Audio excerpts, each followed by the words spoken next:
Navajo folk singer is dead after she was attacked by a pair of coyotes. What is the monkey doing? Tell me what the monkey... He hit your face off! We actually have a trainer in the water with one of our whales. If I show weakness, if I retreat, I may be hurt, I may be killed. Baby Azaria Chamberlain was taken by a dingo back in 1980.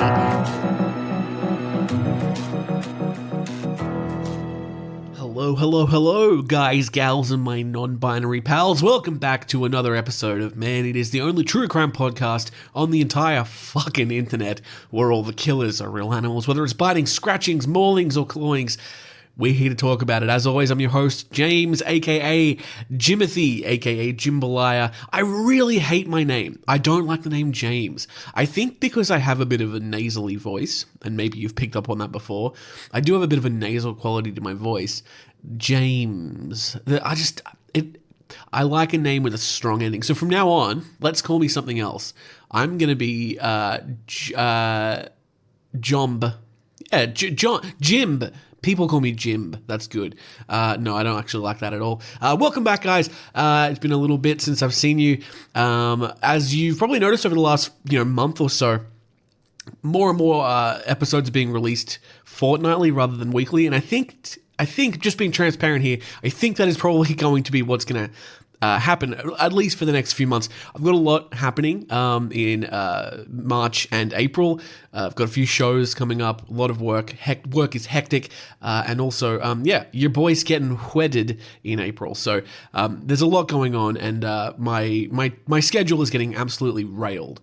But yeah, I am still committed to doing the show. I love the show. I love you. I love your weenuses. But yeah, more often than not, I think be expecting fortnightly releases as well. But on the counter to that, something I'm really excited about is I've been working on a new podcast. Now, I haven't recorded anything yet. I'm in the concept stage, but it'll be similar to the tone of this show.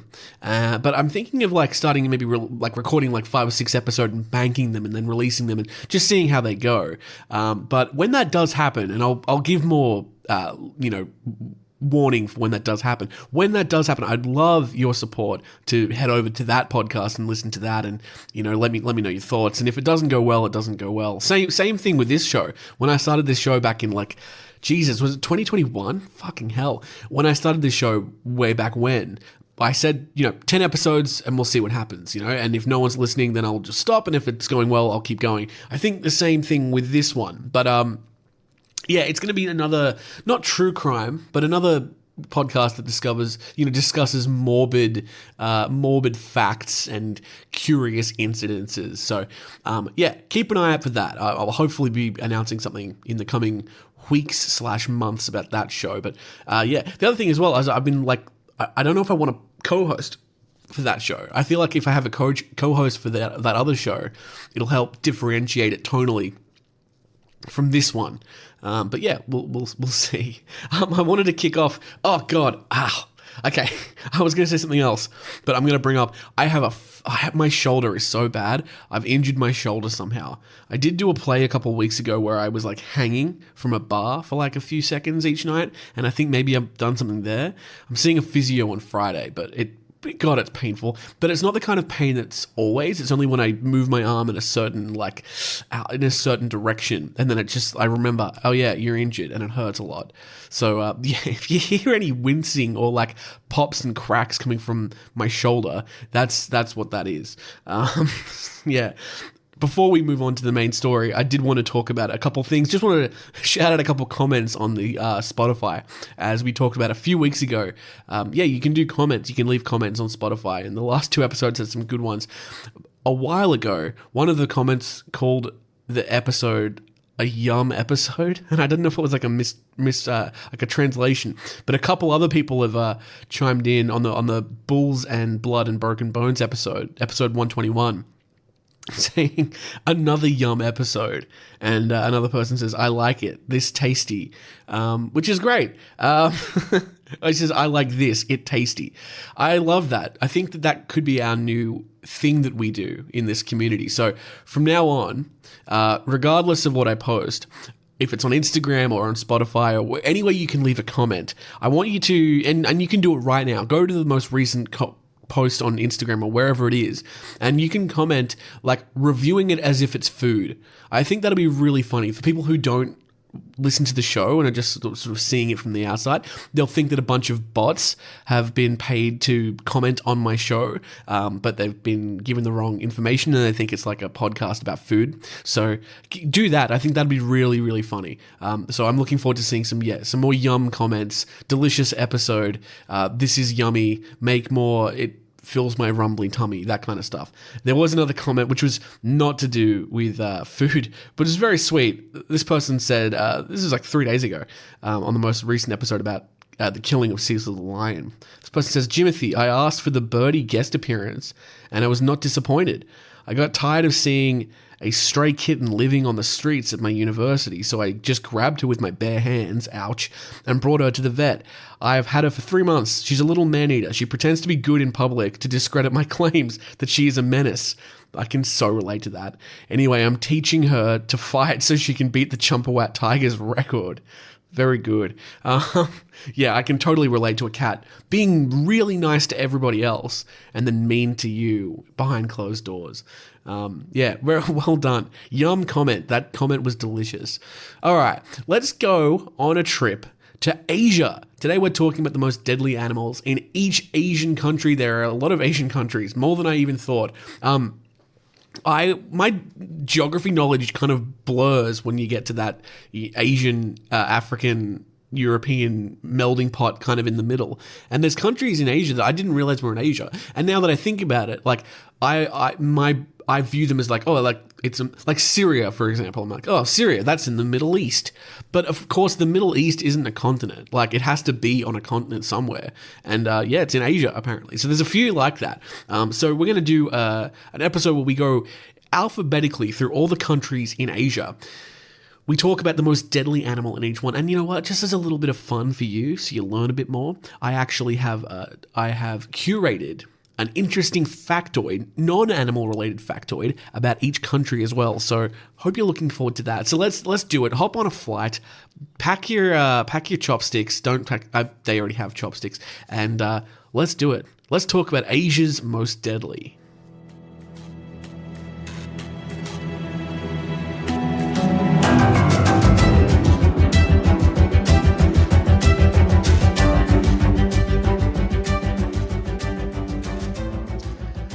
So today, my friends, we're taking a trip across Asia, a continent packed with breathtaking landscapes, rich cultures, and frankly, a ridiculous number of animals that would love to see you dead. From fanged fiends to venomous villains, we're going country by country, alphabetically, to uncover the most deadly creatures lurking in each one. I want you to think of this like a nature documentary, but instead of majestic cinematography, you can just hear me and my voice yapping over things that kill you. So Asia, Asia's the largest and the most diverse continent on Earth, and it's home to 49 countries and covering about 30% of the world's land area. It actually stretches from the icy Arctic Ocean in the north to the tropical waters of the Indian Ocean in the south, and it's bordered by Europe and Africa to the west and the vast Pacific Ocean to the east. Obviously, Oceania and Australia also to the south. Asia isn't just big, it's hugely important to the world. It's the birthplace of some of the world's oldest civilizations like China. It's the heart of major religions such as Hinduism and Buddhism, and it's an economic powerhouse driving global innovation and trade. It also has 4.7 billion people, which is more than half of the world's population. Asia is a melting pot of cultures, languages, and of course, some of the deadliest creatures you would never want to run into in the bush. And that's exactly what we're going to dive into today. So, alphabetically starting with Afghanistan, a country that, again, my mind doesn't click, oh, that's Asia. Because I think when I think of Asia, I think of like China and Korea and Japan. But of course, Afghanistan, it's not that far from India. That is an Asian country. Here's my little fun fact for you about Afghanistan.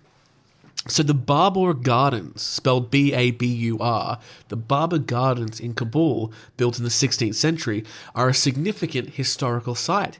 The gardens were commissioned by Babur, who was the first Mughal emperor, and are a stunning example of Mughal landscaping inspired by Persian gardens. The site is also now including a tomb for Babur, making it a sacred place for those who follow the history of the Mughal Empire.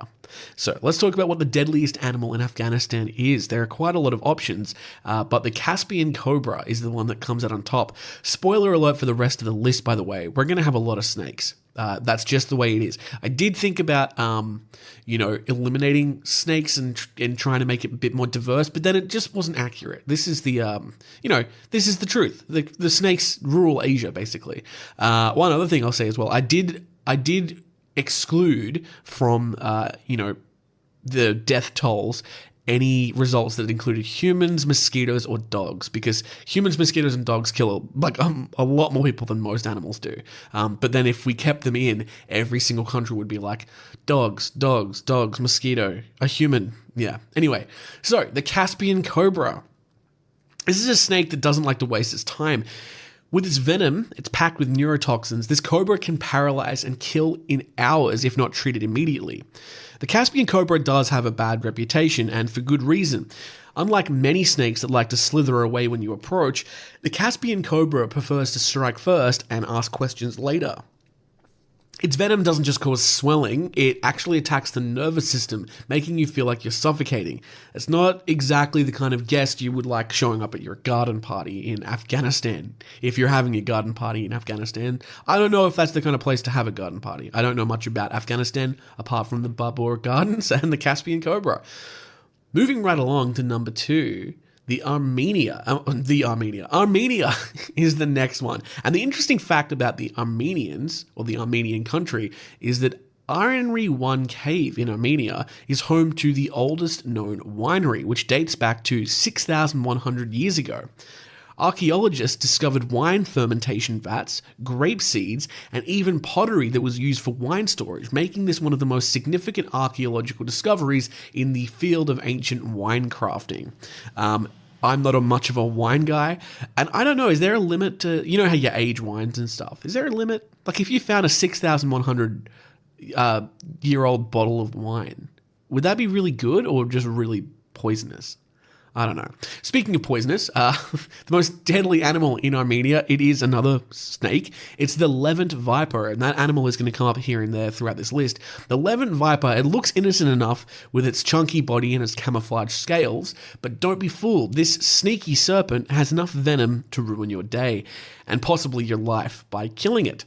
Found in rocky hills and forests, the Armenian Levant viper has a bite that can cause internal bleeding and make you feel like you've been hit by a truck. If this wasn't enough, the viper is highly territorial and aggressive, so if you happen to cross its path, you might decide that you've overstayed your welcome, and it might bite you as a parting gift. If you do see one of these guys, keep your distance and save the hugs for someone who doesn't bite. Azerbaijan, a country I know very little about, but I do know about the Yarndag Fire Mountain. That's right, the Yarndag Fire Mountain is a natural gas field located on the slopes of the Caucasus Mountains. Gas constantly seeps through the rocks and ignites spontaneously due to the natural pressure of the gas, resulting in a continuous flame. That was my problem in primary school, gas constantly seeping out. Yeah, people did not like that. I did not have many friends in primary school. Now, this fire mountain has been burning for centuries and remains a mesmerizing natural phenomenon. Can you try to imagine explaining that when you're like a primeval, like caveman, person living back then, and there's just a fucking fire mountain? Try explaining that to your other caveman friends in other countries. Yeah, like, oh, you don't have a fire mountain? That's crazy. We do. It's constantly seeping gas, but you wouldn't know about the gas. Anyway, that's pretty cool. So the deadliest animal in Azerbaijan, it's another snake, and it's the Caspian cobra, the Caspian cobra, which is the same one that we talked about in Afghanistan. So like its neighbor in Afghanistan, Azerbaijan shares the fame, or rather infamy, of being the home of the Caspian cobra.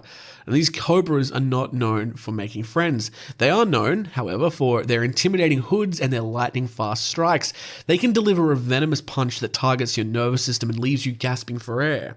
So if you thought that the king cobra was the big bad, end-all one worth fearing, think again, because the Caspian cobra can cause death in mere hours if left untreated, making them the deadly local cobra that you do not want to mess with. I stumbled on the last word, didn't I? That's rough. Bahrain. We're into the bees now. The Bahrain Fort is an archaeological site dating back to the ancient Dilmun civilization around 2300 BCE. This historic site was once a strategic trade hub. An excavation has revealed layers of human occupation from different periods, including Sassanid, Portuguese, and Islamic periods, offering a glimpse into the region's rich cultural history. The most deadly animal in Bahrain is the Arabian horned viper.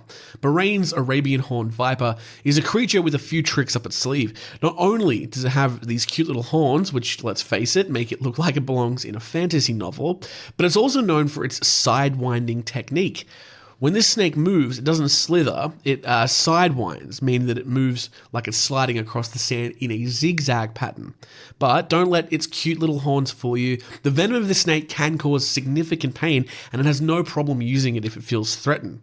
Try to stay on the good side of the Bahrain's Arabian horned viper, ideally a few meters away from it as well. So, Bangladesh. Let's go to Bangladesh. Now, one of the most deadly animals in Bangladesh is the Bengal tiger. The Bangladesh obviously is the home of the Sundarbans, which is, we've talked about that before. The Sundarbans is the world's largest mangrove forest and a UNESCO World Heritage Site. This vast ecosystem, which spans across Bangladesh and India, is known for its rich biodiversity, including the elusive Bengal tiger. The area also acts as a crucial barrier against storms and floods for the surrounding communities. Now, obviously, the Bengal tiger is probably the most majestic and crepuscular, that's not the right word. Majestic is fine. I'll just stick with that. It's probably one of the most majestic megafauna in the area, and probably one of its deadliest animals as well. But it's not up there in terms of death count in Bangladesh. Unfortunately for the diversity on this list, it is another snake. It's called Russell's viper. Russell's viper, it might be an unassuming brown and beige color, but don't let it fool you. This slithery danger is responsible for more fatalities in South Asia than most other snakes combined. The Russell's viper is found in agricultural areas where humans are often about, and it can deliver a bite that causes blood clotting, internal bleeding, and kidney failure.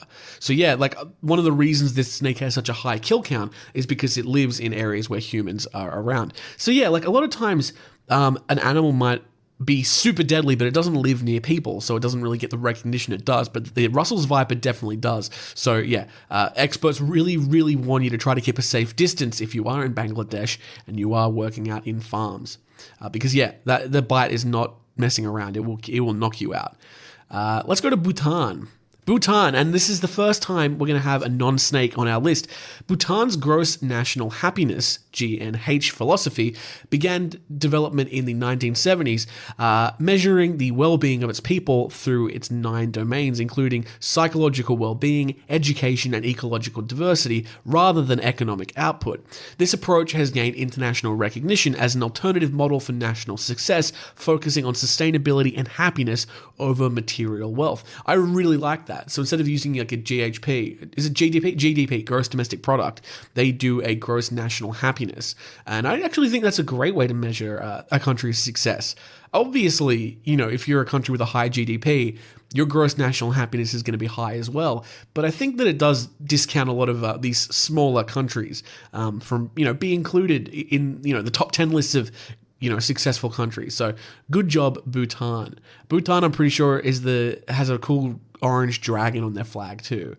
And that's not relevant to what we're talking about, but I just like their flag. So what is Bhutan's deadliest animal? It is the Himalayan black bear. The Himalayan black bear, it has a bit of a grumpy reputation. So imagine a bear that's had one too many bad days. Although they do prefer to keep to themselves and they munch on fruits and berries, when they do feel threatened, they can become fierce. They have powerful claws and jaws, and these bears are not shy about defending their territory. In fact, they are quite territorial. If you do stumble across one, you might find yourself on the receiving end of some very sharp claws and a whole lot of fury. So while these bears are mostly peaceful, it's probably best to give them their space. It's definitely one of those don't poke the bear situations. Let's move over to Brunei. Brunei. We're still in the bees. Brunei actually has the world's oldest living monarchy. Sultan Hassanal, it says Hassanal. Hassanal Bolkiah has ruled since 1967, making him the longest reigning monarch in Asia. His reign has been marked by significant modernization alongside preservation of the country's rich Islamic culture and heritage.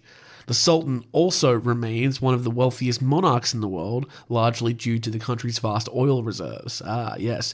And Brunei has another non-snake on our list. The saltwater crocodile is one of Brunei's deadliest creatures. So, meet the beast of Brunei. It's the saltwater crocodile. We've talked about saltwater crocodiles. They're big, they're powerful, and they have a biting force that can crush metal in seconds. These crocodiles don't just hang out in the riverbank either. They're known to roam vast territories and hunt both in fresh and salt water. It's a little bit of a misnomer, particularly in Australia. We have saltwater crocodiles, we have freshwater crocodiles. Freshwater crocodiles typically do stay in freshwater rivers and ponds and creeks, but the saltwater crocodile, like, it can go wherever. It can live in freshwater. It doesn't matter. They also can live and swim in the ocean, which is horrific, and I hate to see it. The saltwater crocodile's ambush style is legendary. They'll wait motionless in the water until a curious animal or an unfortunate human being wanders too close. Then, with lightning speed, they'll launch themselves out of the water. They'll grab their prey and they'll drag it underwater. There's a thing that they do called a death roll, which is they will just roll and roll and roll, hopefully breaking the animal's legs or arms and making it hard for them to swim. So basically, they want to drown them. They are experts in stealth and strength, and they're one of the most deadly creatures in Asia's aquatic world. I'd go even further than that. They're one of the deadliest creatures in the world, not just Asia. So over to Cambodia, a country I'd really love to visit. I do have a friend who's Cambodian, and Cambodia is famous for Angkor Wat, which is the largest religious monument in the world. It was originally built in the early 12th century as a Hindu temple for the Khmer Empire, and was later transformed into a Buddhist temple. The intricate carvings and vast complex are one of the greatest architectural and cultural achievements in South Asia, and the site remains a major pilgrimage and tourist destination today. Cambodia, unfortunately, is also very well known as the home of one of the worst massacres and mass murders in the world. I'm not going to go into that. You can do that yourself. But, yeah. Cambodia definitely has a dark history, and not helping that reputation in Cambodia is the Malayan pit viper. Cambodia's Malayan pit viper may not be the longest or the most intimidating looking snake, but it does pack a serious punch. It's found in forests and fields, and it relies on camouflage to ambush unsuspecting prey. Its venom isn't something you would want to mess around with. This venom causes intense pain and can damage tissue severely. Worse, its bite often leads to swelling and necrosis. Necrosis, of course, meaning the decaying of flesh. So if you are hiking through Cambodia's jungles, or you're visiting Angkor Wat or anything like that, be sure to keep your eyes peeled for this sneaky little bugger, because they're excellent at hiding and they're even better at biting you when they're provoked. Alright, the next country on our list, it's one of the big ones. It's probably the big one. We're talking China. China, obviously, one of the biggest countries in the world. I think they have been surpassed in population by India, but, oftentimes China is still referred to as the largest country in the world by population. The big fact here, we're talking about the Great Wall of China, which I'm sure you're familiar with. The Great Wall of China is often thought of as a single structure, but it's actually a collection of walls and fortifications built by various dynasties over the centuries, starting as early as the 7th century before Christ. Or BCE. I don't know why I said before Christ. The wall stretches more than 13,000 miles and was designed to protect against invasions and raids from nomadic tribes from the north. I didn't know that the Chinese Great Wall of China was different walls. I thought it was all built in one go. It makes sense, though. They kept building it over the years. So the most deadly animal in China, there's actually a few, options here. One that I was surprised by, a lot of people talking about, was the panda. Apparently the panda, even though they are pretty peaceful, the panda can be quite dangerous. Although no one that I can tell has actually been killed by one, but they have been pretty badly injured. No, the animal that we're going to go with today, it's another snake. It's the Chinese cobra, and the Chinese cobra is no stranger to trouble. This snake has earned a reputation for being highly venomous, and for good reason. It has a potent neurotoxic venom. The Chinese cobra's bite can lead to paralysis, and if left untreated, death. These snakes prefer to stay in rural and suburban areas where they can strike at anyone who happens to wander too close. Unlike some of the more passive cobras, the Chinese cobra is known for being a bit more aggressive when cornered, so it's best to stay away from it. Very, very, very far away from it is what I would recommend. I've always wanted to go to China, but I never have. If you've been to China, I'd love to know what your recommendations would be. I know Hong Kong is, it's like a district, it's like an area of China, but it views itself as a little bit more separate. I always wanted to go to Hong Kong. I've always wanted to go to Shanghai. Yeah. And maybe even, what's the capital? Beijing. I nearly said Berlin, but that's not it. Okay. Up to number 10. Pretty good. Let's talk about Cyprus, a country that I really thought was in Europe, but apparently is in Asia. So, Cyprus, here's the fact. Aphrodite's Rock, which is located near Paphos in Cyprus, is the legendary birthplace of Aphrodite, the Greek goddess of love and beauty. According to myth, she emerged from the sea foam here. Today, it's a popular tourist attraction, and many believe that swimming around these rocks 3 times will give you eternal love and beauty. Ooh, I've already got eternal beauty and eternal love. I've got that too, baby. She doesn't listen to the show, so I can say whatever. It's fine. The deadliest animal in Cyprus, by all accounts, is the blunt-nosed viper. The blunt-nosed viper is Cyprus's local troublemaker with a venomous bite that's no joke. While it might look like your average garden snake, don't let this fool you, the snake does patch a serious venomous punch. Found in the rocky hills of Cyprus, it's a fan of hiding under rocks, so you might not even know it's there until it's too late. One bite from this snake can cause intense swelling, internal bleeding, and in some cases, death. Lucky for us, it's not the most aggressive snake in the world. Unlucky for us, they're everywhere and they're deadly. So please, if you are in Cyprus, give it the space it deserves and do not flip open rocks. Don't flip the rocks open. Does that make sense? Upside down. They're under the rocks. Don't lift the... Why am I saying open? Open's not the right word. Don't look under rocks. Don't just avoid rocks. How about that? Just avoid rocks. Okay, over to Georgia, another country where, again, I didn't know it was Asia. I kind of thought Georgia was in Europe, but let's talk Georgia. The Vardisia Cave Monastery is a complex of caves carved into the Urshuti Mountains in southern Georgia. Built in the 12th century during the reign of Queen Tamar, this monastery housed hundreds of monks and includes chapels, living quarters, and wine cellars. The site is an extraordinary example of medieval Georgian architecture and provides insight to monastic living during the Middle Ages. The reason I recognize Georgia, and it's not great for them, is that's where Stalin was from. I always thought Stalin was Russian, but he was actually from Georgia. That's unfortunately the main fact I know. But now I can talk about the Vardisia Cave Monastery instead. The most deadly animal in Georgia, it was not Stalin, it is the nose-horned viper. I'd like you to meet Georgia's deadly yet quirky resident, the nose-horned viper. It has a distinctive nose that looks like it should belong to a rhinoceros. This snake is both adorable and terrifying at the same time. The venom is potent enough to make you wish you'd kept your distance. It can cause severe pain, swelling, and difficulty breathing. The viper's unique horned nose helps it blend into the terrain, making it a master of disguise. So while it might look like a harmless snake with a quirky little nose, it is best to give this venomous viper some personal space. All right, we're going to go to another one of the big ones now. I would call it like one of those like top 4 or 5 most iconic Asian countries. Or maybe iconic isn't the right word, but well known. We're talking India. The game chess apparently originated in India. That's my little fact for you. The game chess originated in India around the 6th century under the name Chaturanga. Chaturanga. That's fun. Chess is a bit more succinct, to the point.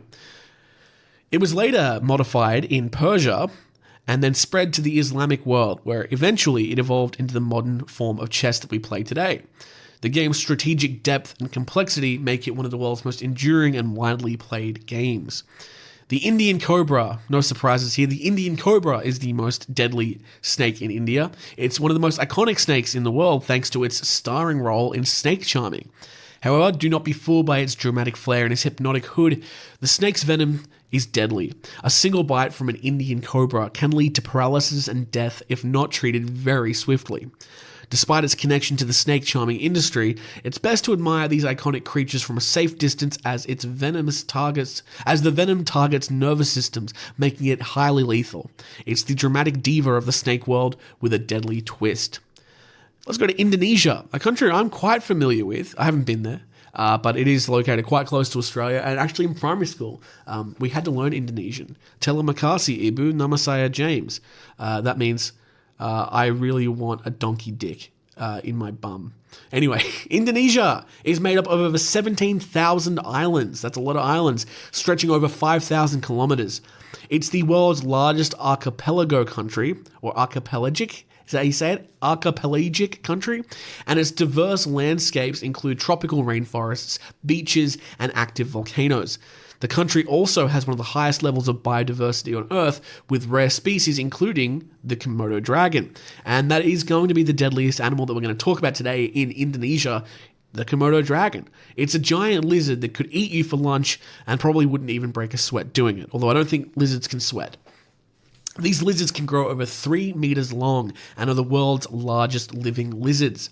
Although they've got a lot of muscle, they don't rely solely on strength. Komodo dragons have venom that prevents blood from clotting, ensuring that their prey bleeds out after being bitten. So even if their victim does try to escape, it's not long before the Komodo dragon gets its meal.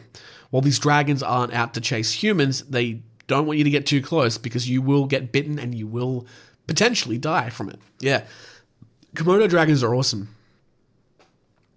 I have nothing else to add there. No, Komodo dragons are sick. They're one of my favorite animals. I wish they had wings and they breathe fire. Unfortunately, the name, they don't really live up to the name. Anyway, let's go to Iran, another country where I just am like Middle East. But yes, it's got to live somewhere and it lives in Asia. Iran is the home to the Academy of Gundishapur, founded in the 3rd century AD under the Sassanid Empire. The institution is considered the first modern university and is a center of learning in medicine, philosophy, mathematics, and science. Scholars from all over the world came to Gundishapur, contributing significantly to the development of early medicine and other sciences. People often forget that Iran and the Middle East, that was the center of science for like a long time, a long time ago. The deadliest animal is the Caspian cobra. We've talked about it. Once again, the Caspian cobra makes an appearance on this list, this time in Iran. The snake is a force to be reckoned with, known for its aggressive nature and its potent venom.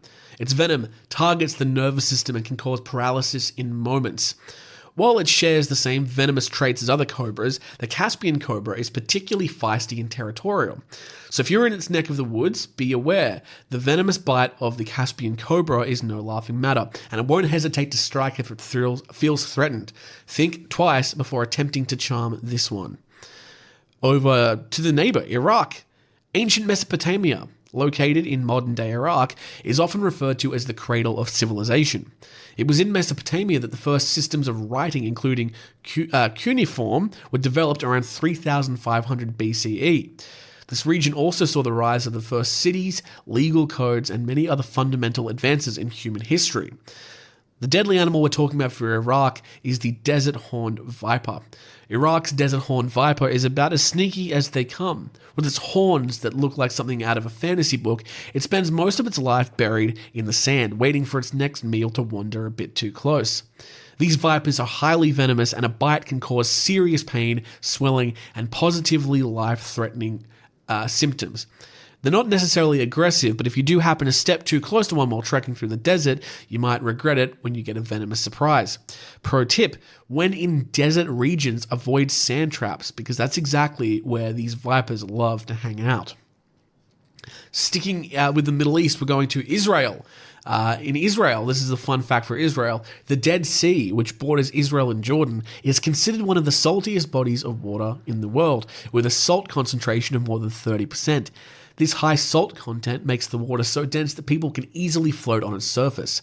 The minerals found in the mud are also famous for their skin healing properties, attracting visitors seeking therapeutic treatments. Now, this is not a political statement, but the deadliest animal in Israel is the Palestine viper. The Palestine viper, it's a snake that you would like to avoid at all costs if you are visiting Israel. With venom strong enough to cause severe blood loss and tissue damage, a bite from this viper is no walk in the park. Unlike many snakes that try to slither away from humans, the Palestine viper stands its ground. So, you might find yourself in a standoff, and if you're unlucky enough to cross its path, you may get bitten. Its venom not only causes intense pain, but it can result in paralysis. So if you are in Israel, keep your eyes peeled and your distance from this snake. Its defensive nature makes it a dangerous adversary. Moving on to another one of the countries in Asia that I would consider like one of the big 4 or 5, Japan, and a country I definitely would love to visit ASAP. Japan is known for its tradition of Shinrin-yoku, or forest bathing, which involves immersing oneself in nature and taking in the sights, sounds, and smells of the forest. This practice, which began in Japan in the 1980s, has been scientifically proven to lower stress levels, boost the immune system, and improve overall well-being. Don't mean to talk down to my Japanese friends, but forest bathing just sounds like taking a hike, which has been around for a long time. Longer than the 1980s, I assure you. The deadliest animal in Japan. It's our first insect on the list. It's the Japanese giant hornet. Japanese giant hornets are as terrifying as they sound. With a sting that causes intense pain and allergic reactions that can lead to death, this hornet is the reason why some people in Japan think twice before wandering into the woods. While the hornet itself is not particularly aggressive unless threatened, it's capable of stinging multiple times and can swarm if you're near their nests. The venom from a sting can dissolve tissues and cause extreme reactions in some people, making it one of the most dangerous insects in Asia. So if you do hear a buzzing sound and you're in Japan, don't look up, just run in the opposite direction. Google what these animals look like and particularly pay attention to the scale of them compared to other hornets. They are massive and I don't like them. I do not like them. I want them gone. Carry some bug spray around with you. Okay, back over to the Middle East. We're going to Jordan. And the interesting fact about Jordan is that the ancient city of Petra, known for its rock-hewn architecture, was the capital of Nabatean Kingdom in the 4th century BCE. The city is famous for its rose-red buildings carved directly into the cliffs, including the iconic treasury. Petra's water management systems, including elaborate cisterns and channels, allowed the city to thrive in a desert environment. I'm always fascinated by when desert countries manage to do that. It's just incredible. The deadliest animal in Jordan, similar to Israel, it's the Palestine viper. Jordan's version of the Palestine viper is just as deadly as its cousins in Israel. With venom that attacks the bloodstream and can cause rapid blood loss, this snake's bite isn't something that you can ignore. Often found in rocky terrains and agricultural areas, it's a snake that doesn't hesitate to defend its territory. While it does tend to avoid humans when possible, it won't hesitate to strike if it feels cornered. A venomous strike that leads to tissue damage, swelling, and potential death makes it a creature that deserves plenty of respect and a safe distance. Kazakhstan, the one that we all know from Borat, which is apparently they do not like Borat at all in Kazakhstan.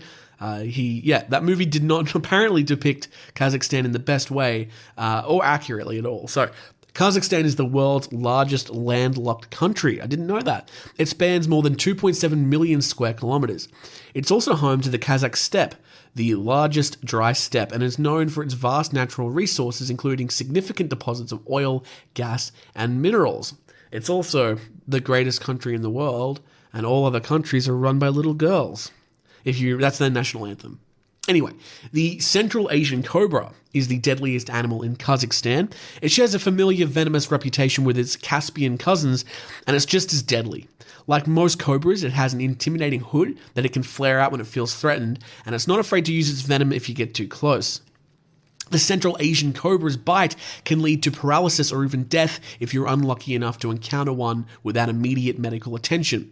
These snakes do prefer open, dry habitats, so if you are trekking through Kazakhstan's vast landscapes, it's wise to keep an eye on the ground and steer clear of any suspicious-looking hoods. All right, Kuwait, which is I believe, a territory of the US. No, is that right? No, I'm thinking of Guam. Kuwait. I think Kuwait did have an American presence there. Kuwait, in 1928, the first petrol station in the world was opened in Kuwait by the Kuwait Oil Company. This marked the beginning of the country's significant role in the global oil industry, and today, Kuwait's oil wealth remains central to its economy. The Arabian horned viper, which we have talked about before, is Kuwait's deadliest animal. The Kuwait Arabian horned viper is another example of nature's subtle yet terrifying camouflage game. Found in the desert, this viper uses its horns, which is actually specialized scales, to blend seamlessly into the sand, where it waits patiently for its next meal. Its venom isn't just painful, it can lead to severe swelling, internal bleeding, and even death. And while it's not overly aggressive, if you do step on one by accident, you will find out just how venomous they can be. The lesson here is to stay alert in the desert because this horned viper is a master of disguise. We're going to do a couple more for this episode and we'll continue next week.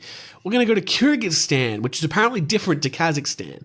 Kyrgyzstan, and the interesting fact about Kyrgyzstan relates to its lake, Issyk-Kul Lake, which is located in Kyrgyzstan. It's one of the world's largest saltwater lakes with an area of around 1,700 square kilometers. It is unique because it does not connect to any sea, making it a closed basin lake. Despite its saltwater content, the lake does not freeze due to its large size and geothermic activity beneath. The deadliest animal in Kyrgyzstan, again, is the Central Asian cobra. Kyrgyzstan's version of the Central Asian cobra brings the same amount of fear as its relatives. This venomous snake is no stranger to the high-altitude grasslands and deserts where it resides, often striking out when it's disturbed. Its neurological venom can paralyze its prey and cause death within hours, so it's definitely not one to mess with. If you are planning a hike through the beautiful yet dangerous landscape of Kyrgyzstan, remember to keep a respectful distance from this deadly reptile. Going to go back over to South Asia now, or Southeast Asia, I should say. We're going to Laos, and the Plain of Jars is a mysterious archaeological site in Laos, containing thousands of large stone jars scattered across the landscape. The purpose of the jars, believed to date back to the Iron Age, about 500 BCE, remains unknown, but they are thought to have been used for burial or ceremonial purposes. I don't know why they don't just open some of the jars and see. Maybe it's just peanut butter or jam or something. Anyway, Laos's Siamese crocodile is the animal we're going to talk about here, and it's another member of the crocodile family, but it's much more elusive than the infamous saltwater variety. The Laos Siamese crocodile is not one of the largest crocodiles in the world, but it still does pack a dangerous bite with powerful jaws that can snap with incredible speed and strength. The Siamese crocodile is often found lurking in slow-moving rivers and wetlands. It's been driven to near extinction by habitat loss and hunting, but it does remain a formidable predator in its natural habitat. So, if you are paddling through Laos's rivers, be aware. The croc can still make a surprise appearance if you're not careful. Back over to what I consider the Middle East, and we're in Lebanon. Byblos, located in modern-day Lebanon, is considered the oldest continuously inhabited city in the world. It has been inhabited for 7,000 years and was an important part of a Phoenician port. The city was also credited with the invention of the Phoenician alphabet, which greatly influenced the development of modern writing systems. The Levant viper is going to make another appearance on this list. Lebanon's Levant viper, like its cousins in other countries, is a highly venomous snake with a bite that can cause blood clotting, intense pain, and sometimes death. These vipers like to hang out in rocky hills and open fields, so they can be difficult to spot. With a thick, robust body and venomous bite, the Levant viper is a creature that commands your respect. It tends to avoid human interaction, but if you do startle it, don't expect it to just slither away quietly. A warning to hikers in Lebanon: be cautious of the beautiful but dangerous terrain that Lebanon offers. And finally for today, I think we will end it here. Let's talk about Malaysia, another beautiful country I'd love to visit, Malaysia. And the interesting fact about Malaysia relates to the Shura fatutina. How do I say that? Fagutina? A species of tree found in Malaysia that holds the title for the world's tallest tropical tree. Standing at a height of 94.1 meters, or 309 feet, this towering tree was discovered in the Malaysian rainforest, showcasing the country's exceptional biodiversity. Rounding off the list today, it's another snake, the Malaysian pit viper. It's a snake that is as sneaky as they come. This pit viper uses its natural camouflage to blend into the forest floor, making it very difficult to spot until it's too late. Known for its venomous bite, it can deliver a dose that causes severe tissue damage, pain, and in some cases death. What's worse, this viper's venom can also cause extensive bleeding and clotting issues, making a quick medical response essential. So if you're walking through Malaysia's lush jungles, keep an eye out for this venomous reptile's head peeking out from the undergrowth. That was the first 24 countries. We're going to cover the second 25 next week on part 2 of this series. We're going to take a quick break now, and we'll be back with the scratch of the day.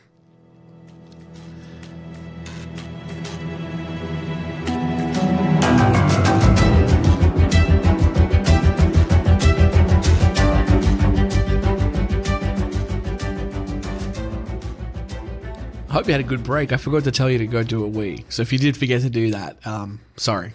Yeah. And for those of you who don't know, I say go do a wee before every ad break, so it's not weird. All right, we're moving on, guys, to our scratch of the day.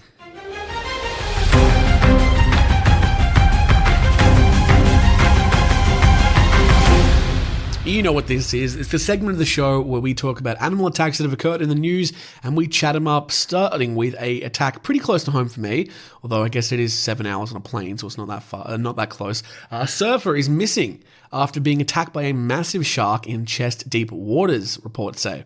The incident reportedly occurred at Warton Beach in Western Australia just after noon on Monday, March 10th. That was yesterday. So, let's read this story. A surfer is missing after he was reportedly attacked by a massive shark in chest-deep water. On Monday, March 10 at approximately 12:17 p.m. local time, the Department of Primary Industries and Regional Development in Western Australia, quote, received a report of a shark bite incident, per a release from the local government's Shark Smart website. Quote, a surfboard has been recovered, but the surfer has not been sighted. DPIRD confirmed in the post, adding that a WA police was currently coordinating a search for the missing surfer. The release stated that Warton Beach, which is in the remote Shire of Esperance, around 480 miles southeast of Perth, is now closed. It also urged people to take additional caution while in the area. A person has been spotted in distress in the water at the beach shortly after noon, the Australian Broadcasting Corporation reported. Witnesses told police a surfer had been attacked by a massive shark in chest-deep water. Several people are thought to have witnessed the minutes-long attack. Police said in a statement, a surfboard with evidence of bite marks has been recovered from the water, but no surfer has been sighted. It is believed the surfer was the victim of a serious shark bite incident, police added, according to the news agency. A shark was sighted in the area a short time prior, and beachgoers left the water. Warton Beach is one of the most popular surfing spots in the region, as well as being a favourite amongst locals, according to the Western Australian Tourism website. Tony Carmichael, who witnessed the aftermath of the attack, told the ABC, quote, everyone was staring at the water in disbelief, numb. I just really feel really numb. I was expecting to go into the water myself. You think you might be safe, but you just never know. Carmichael, who said there had been around 10 cars parked at the beach and around 20 people on the sand when the incident occurred, told the outlet. Police, Marine Rescue WA, and State Emergency Services personnel continue to search the oceans for the missing surfer, Sydney Morning Herald reports. As per the AAP, there have been 3 fatal shark attacks in the region since 2017. St John's Ambulance Western Australia told People magazine in an email, we don't have much to add besides the fact we've had 2 crews attend, but sadly, no ambulance was required and it is now a matter for police. Esperance Police did not immediately respond after being contacted by People for additional comments. So yeah, that's a developing story. It only happened yesterday. We will hopefully find out more. Not a great omen for this surfer that he hasn't shown up yet. He's probably dead. It's very sad to say, but yeah, probably gone. Likely a great white shark. I feel like Warton Beach, we've talked about Warton Beach before. Like, there's definitely been a shark attack on Warton Beach. Maybe it's a different Warton Beach in South Australia or something, but no, I'm fairly certain we've talked about a shark attack at Warton Beach before. Okay, moving on to our next story. This one's quite sad. A volunteer has been savagely mauled by a dog at a North Haven animal shelter. A volunteer at a North Haven animal shelter is recovering after being mauled by a dog, according to the shelter. It happened at the Arrival Haven on Wednesday, the shelter said in a statement. According to the shelter, it happened as the volunteer opened the door to the room where the dog, named Sarge, was being held. Quote, without provocation, Sarge jumped at the volunteer before she could even enter the room and savagely mauled her face, the Animal Haven said in a statement. The volunteer did survive the attack but was seriously injured and has since undergone reconstructive surgery, they said. The operators of the shelter say Sarge is a big, strong dog but has never shown aggression while at the shelter. They also said the volunteer was familiar with the dog and visited him regularly. There is a Facebook post that is linked here, so I'm going to read this. This is from the Animal Haven's Facebook post on March 9th. On March 5th, 2025, a tragedy occurred at the Animal Haven in North Haven. We have been sheltering a dog named Sarge since July. On March 5th, a volunteer who had regularly been visiting with Sarge opened the door to his room. Without provocation, Sarge jumped at the volunteer before she could even enter the room and savagely mauled her face. The volunteer survived the attack but has undergone reconstructive surgery, and we are told she will require 1 or 2 additional surgeries. Although Sarge is a big, strong dog who pulls on his leash when being walked, he has never shown this sort of aggression at the Animal Haven. Indeed, our former dog trainer who had been working with him said it was safe for volunteers to walk with him and he was a gentle leader. At this point, we can't exclude the possibility that this sudden change in Sarge's behavior was caused by rabies. We vaccinated him for rabies when he arrived at the Animal Haven, but if he had been infected shortly before then, the symptoms might only now be emerging. Veterinary experts recommended that we euthanize Sarge so his brain could be immediately examined by the state of Connecticut for rabies, ensuring that his human victim could appropriately be treated for the disease if necessary. We have now learned Sarge's victim is being prophylactically treated for rabies, so we no longer require to euthanize Sarge immediately. However, he must be kept in quarantine for at least 10 days to see if he shows signs of rabies. If he does, Connecticut law requires that he be euthanized. Even if Sarge is not ill with rabies, however, given his unprovoked attack of the volunteer, he is considered a dangerous dog. The Animal Haven's mission is to provide human refuge for homeless, abandoned, or surrendered cats and dogs. While we strive to find them loving, permanent homes, in carrying out that mission, however, we also have an obligation to ensure the safety of our staff and volunteers, as well as other animals in our care. When Sarge's quarantine is over, we hope to find another shelter willing to accept him that has the facilities and trained staff necessary to handle Sarge appropriately without danger to other humans or animals. We do have another story here we're going to talk about in a moment. This is, this one's quite sad. There's not a lot of information about this. This is truly a developing story. It's out of India. The headline basically reads, Murder or Wild Animal Attack. The body of a 5-year-old puzzles cops. The mutilated remains of a 5-year-old girl were found near a police station in Uttar Pradesh, Sitapur. Reportedly, the girl went missing on February 25th evening. The next day, her severed leg was found in a field, leading police to suspect a wild animal attack. However, the family insisted on treating it as a murder case, prompting authorities to investigate further.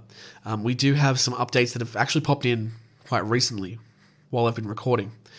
Drone surveillance aids in recovery of additional remains.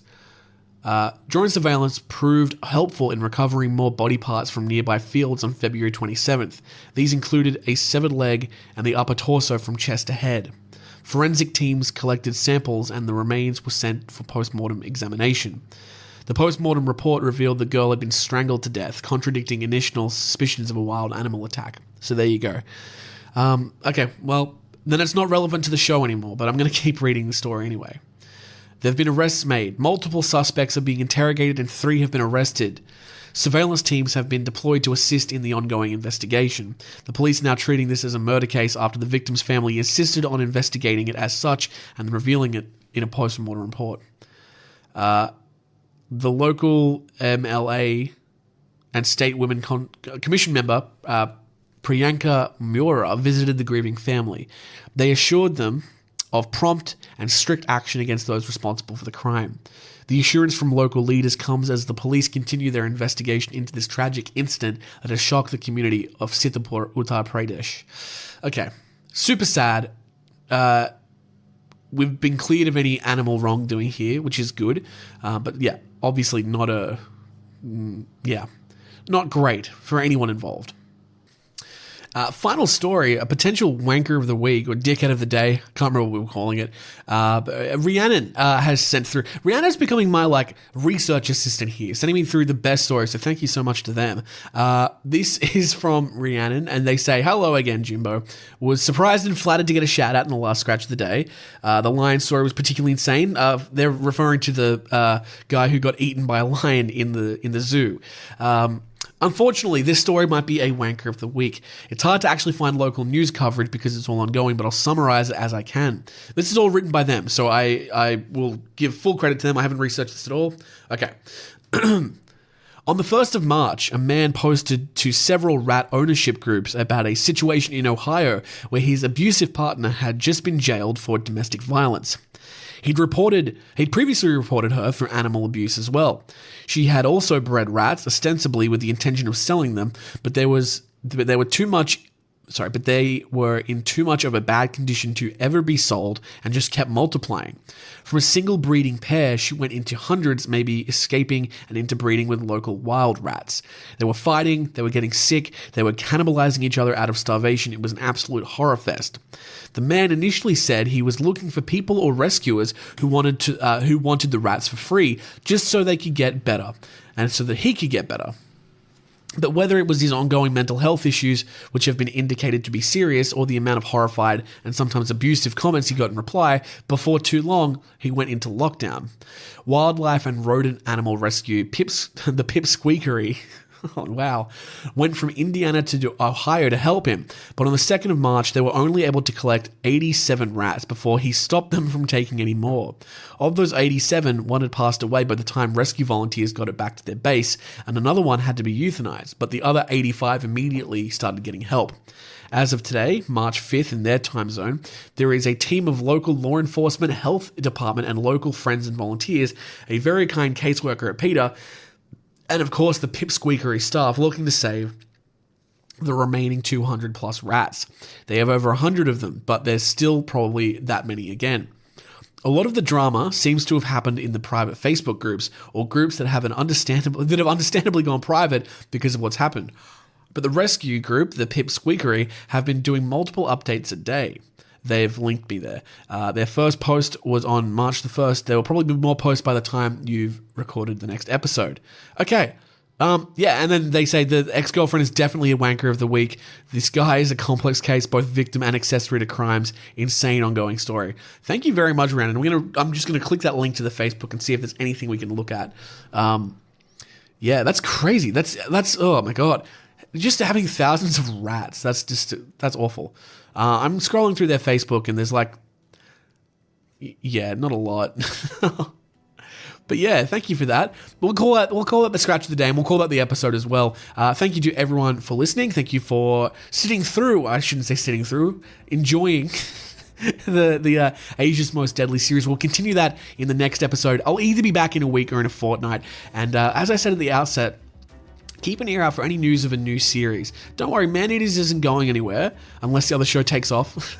Man-Eaters isn't going anywhere. It's just I've been doing this show for about 4 years now, and I've always been really fascinated in other elements of, unique ways of people dying. Let's call it that. So I'm looking into other ways of exploring that. So yeah, keep an eye out. As always, there's all the social media stuff. There's a Patreon. You can go do that. All the links are in the caption below. Have a fantastic week or 2 weeks ahead, and I'll see you soon with the remainder of the Asian countries and their deadliest animals in each. Hooroo, lads and lasses. Love you lots.